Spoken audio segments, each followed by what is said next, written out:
Good evening folks, welcome back to the channel. Happy Catty Crypto here. So it seems, I've read through a lot of the proposals. I haven't had time over the past few days, which is totally normal to, be like that. That's why proposals last for as long as that they do. Now, this proposal in itself is troubling at the least. And when I say it's troubling at the least, from where I'm sitting, this is written from a very I don't want to say the word, but I think a kind of good way to look at this is it comes from a very Marxist standpoint. If you don't know what Marxism is, go and Google it, have a look. So instead of going through this proposal and telling you folks what I think about it, I'm instead going to tell you what I think about the money. When I put my route up for the funds, I didn't know the legal ties that were involved with this money. Now, there's one question that is overthrowing everybody's heads, and it's why will the current multi-signature signers not just do all of this themselves and, put us in a better position themselves? The reason being is because there's obviously some serious kind of legal ties with it. There's people who are saying we could get someone to burn it, okay, and then we mint the coins back out of the system. Okay, so we burn those coins, then we mint new ones. This is one of the most obvious routes of what you can be charged for under money laundering or conspiracy to commit laundering or anything like that in a court of law. And believe me now, if there's something tainted with these funds, someone will catch up with it eventually. We already know there's people in the community that have no problems whatsoever throwing people under the bus, okay? So we need to be careful at every point. Before these funds came about, we were pretty well on our route to moving onwards and upwards. What we're seeing now is funds that have been brought forward, from a specific person, and all it's done is generated a load of division, different people showing their different colours of, I want control over the money, this person should have control, that person should have control. But no one's once questioned, anything to do with this money. All I see is, we'll get a lawyer, Oh, okay, so we'll just get a lawyer and we'll deal with all of the whatever comes with it afterwards. Honestly, no matter if you send it to 500 different accounts, if you burn it, then remint it somewhere else, you leave a paper trail. You are intentionally doing something with those funds, okay, to hide. It's going to be seen as hiding, that you're doing something you shouldn't be doing in a court of law. And once it's in a court of law, how's that going to look for Lunar Classic? It's not going to look good, is it? Look at XRP and what it did to XRP. So in itself,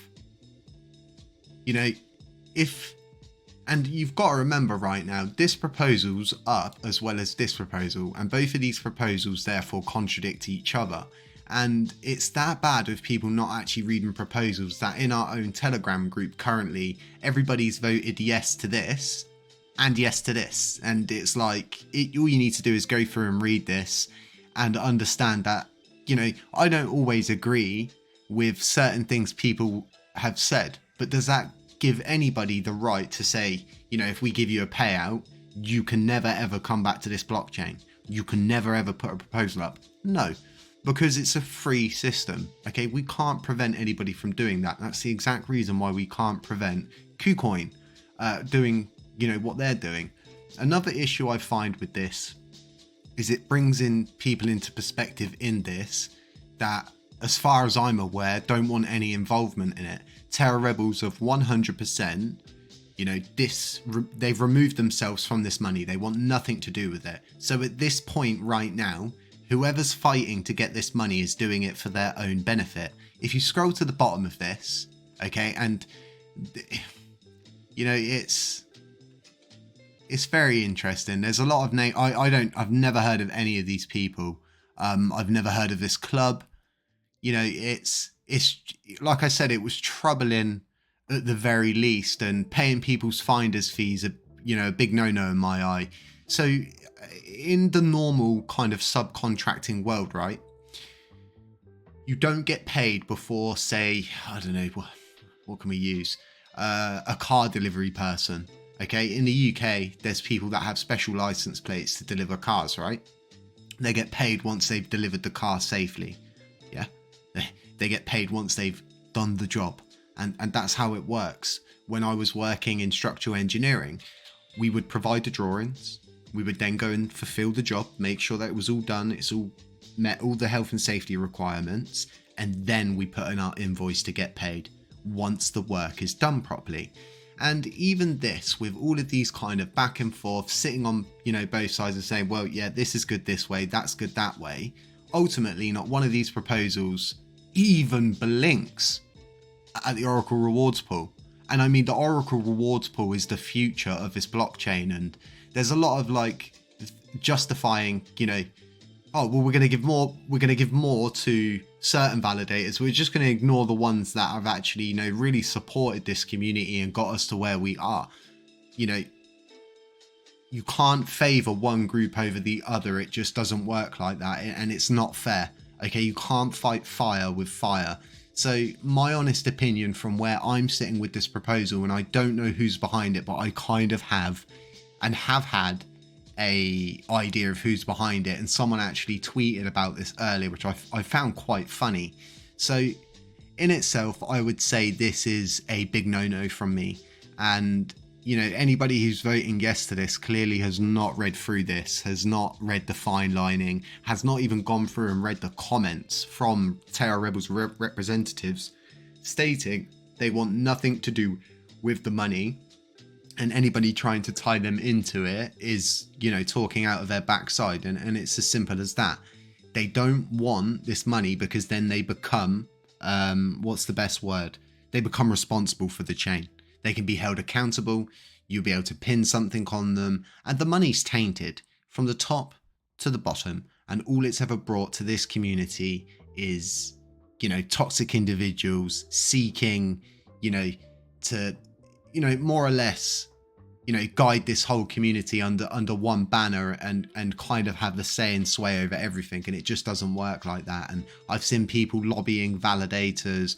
I've seen people going around lobbying people, and it's just like, is this what it's come to, where, one person puts up one idea, the other person doesn't like it, so they put up the same idea as well with different things saying, vote for this one, don't vote for that. And you get people going around posting, and we had it in our Telegram group, posting this saying, vote yes to this proposal. And it's like, you can't tell people what to vote.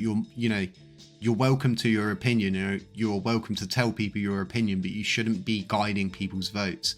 And blindness voting is such a huge thing. And I've proved that today in our own Telegram group, and showed the community, the same people that voted yes to this proposal also voted yes to this proposal. And it literally, they just went through and went yes, abstained, yes. And it's like a pattern, no one's even really caring what they're voting on. And what's happening is people are becoming so drained, and they feel like Terra Rebels are not funding it. And that's just not the case. Like 100% not the case. All of this time that's been spent squabbling over this money could have been better spent, developing the blockchain, building stuff, partnering with people. And I put out a tweet earlier because, I've been working with Miata. I work with all the different projects, right? But I've been interweaving them all, ensuring that Lunatics token are talking to Exodus, and Metaglory and Miata are talking to Exodus, and Metaglory and Miata are talking to Lunatics token, and so on and so forth. Like DJ Trev is the same. Like, I put him in touch with Exodus because the more of us that are supporting one another, the further we're going to get as a community. Because there's people that's drilling holes in the boat, and then there's people that row in the boat. There's also people that have a separate boat, and they just want to guide and, have the last say no matter what happens and stuff like that. And I just hope people come to understand at some point that, the people you want to be supporting are the people that are actually building, because they're the ones that get stuff done. And it really is as simple as that. Lunar Classic became so much more interesting when money came about, and people are like, oh, I can get money from this. And like I said, I don't know any of these people on this at the bottom. I've never heard of any of these co-signers. Very scary to see a big group of people that are actually a crypto enthusiasts club getting together to do this, and I was absolutely certain, unless you can edit, you know, post on here, that one of these had, you know, a donations wallet at the bottom, and the wallet that was given was just I'm sure it was the Binance Deposits wallet, yeah, because it ended with it's 5WELHT Wellet or something like that. But you know, troublesome to say the least, folks. I really hope that you gauge something good from this, or you gauge kind of what we're explaining in this and stuff like that. And you know, I'm going to be speaking to a few people to try and understand what this is all about, where this has come from, who the people are behind it, and what the main drive and focus is behind this, fighting this at the same time. Because ultimately, and this one needs a whole nother video in itself to just discuss what's going on. And you know, like I've been saying, no one's ever addressed the Oracle rewards pool situation. No one's really addressing the developers pool and the benefits of what a developers pool could do. It's all just kind of like, I don't want you to do this, so I'm going to do this, which is, you know, the most, yeah, it's strange to say the least. Like, this in itself is very, like, I struggled to make sense of it. I've had to read it 4, 5, maybe 6 times now to kind of absorb exactly what it's going on about. And I'm still kind of like, what? And I am confused. And honestly, like I said at the beginning of this video, I solely, honestly believe this money should be left alone, and anybody chasing it is chasing it for their own benefit, not for Terra Rebels. Considering Terra Rebels don't want anything to do with it, I'm pretty sure we're smart enough as a community to take that as a hint and to leave the money alone and stop chasing the carrot that's being tossed out to us on a fishing rod from a certain someone who clearly probably doesn't want our coin, you know, to continue doing as good as it has been doing. I mean, remember, right? Throughout that whole time when Luna was struggling and LUNC was doing great, animosity builds up, stress builds up, and you know, things are looking a lot different now. So we need to ensure that we are, you know, all on the same page and pushing towards the same kind of things. But, you know, ultimately, when people will so easily dump on each other's proposals so quickly before one of them's even gone through, because they both contradict each other. They're both, one's really vague and then one's like so detailed it looks like a huge scam, a very well written scam. And, you know, who's to say they have access to the current multi-signature signers? Because as far as I was aware, Vegas and Alex are the only 2 people who have the contact lines to Duquan. Other than that, someone like Lunkdal would have a direct line to Duquan, more than likely, being so in tied with TFL and helping out as many times as he did back then. So let me know what you think in the comment section about these folks. Let me know what you've been voting. Let me know what's been going on, and let me know what's troubling you. Things like that. Back on the horse. Stay safe. Not financial advice. Totally missed that in the other video there. Don't take me to court. And yeah, just beware of scammers, doppelgangers, anybody pretending to be me, or the Happy Catty Crypto channel. And I'll catch you in the next one.